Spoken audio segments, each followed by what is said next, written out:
Hello, I'd like to share with you about listening. Oftentimes, we want the children that we're to listen. Now, we need to really understand experientially as adults what it is to listen before we can even begin to um, really expect anything from the children. And we must create an environment that is worth listening to. So, I'm going to teach you some games and some exercises that you can do that really support the growth of an ability to listen. And again, you need to earn it.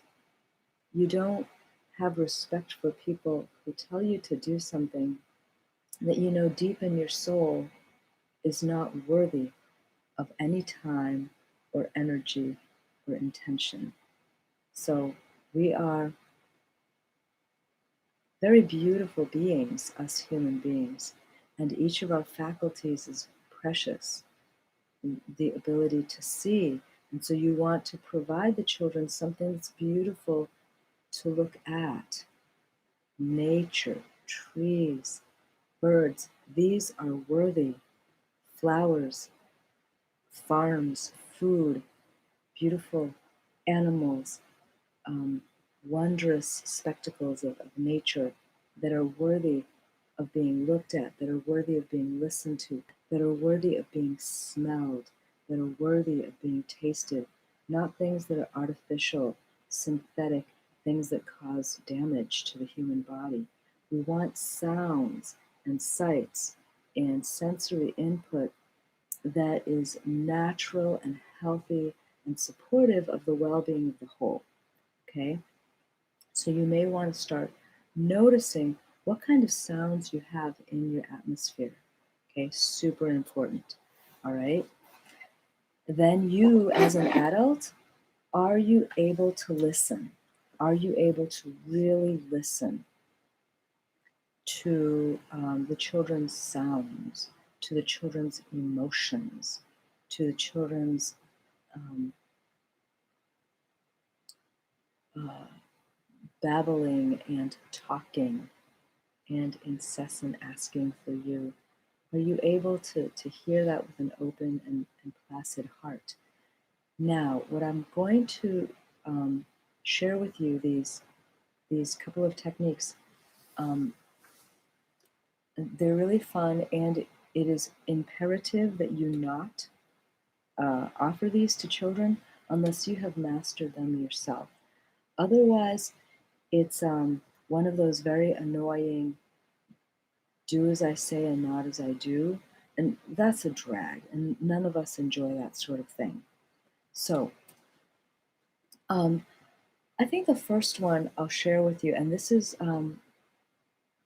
for slightly older children or children that have a little bit more capability for introspection and inner kind of will. And it's I learned it from Joseph Cornell. And it's a game that you play, and you put your hands in your lap and you close the fingers. Okay. And then what we're going to do is we're going to put these hands in our laps and we're going to listen. And I mark the beginning of the time, perhaps with a little sound like a bell, which I actually didn't prepare to have with me, but you can just also say, when you hear the knocking 3 times, we will begin. And when you hear that sound again, we will end, and you can keep your mouth closed and open your eyes. And then you do. Okay. Now, when you do this particular game, it is important, if you are indoors, if you can crack a window, because um, it's nice to bring in some natural sounds.